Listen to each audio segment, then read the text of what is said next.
Hi, I'm Akshata Anchan. I am the Gillespie Scholar and I'm a second year PhD student at the Center for Brain Research studying cancer migration into the brain. I came from India when I was 10 years old. My family moved here together.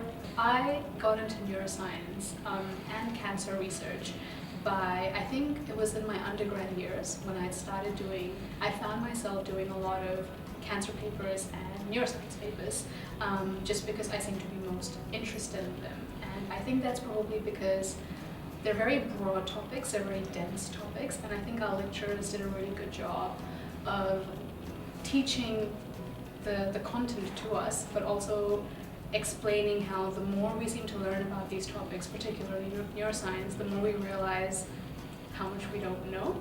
And so that made those topics, in my head, very, very good and very important research avenues. So it made sense for me to want to do research in this field just because it was so interesting, but then there was so much that we still didn't know. My PhD looks at how cancers that develop away from the brain get into the brain. So the thing about cancer that makes it so aggressive and so difficult to combat is its ability to leave one site and then travel anywhere else in the body where it can't be tracked.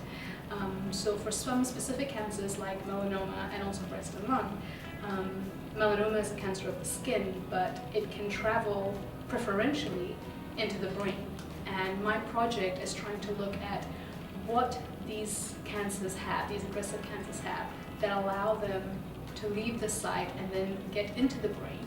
And then once they're inside the brain, what they can do to survive in this brand new environment that they're in. Because they shouldn't be able to do that. The brain has very protective mechanisms that stops from external cells getting in. But then for some of these cancers, they seem to have this advantage that get them in. So I'm trying to figure out what it is so that we can hopefully want to stop it. I was lucky enough to get the Neurological Foundation Gillespie Scholarship, which is the postgraduate scholarship. Having these scholarships help a lot for the students because they take a big pressure off us because PhD is essentially full-time.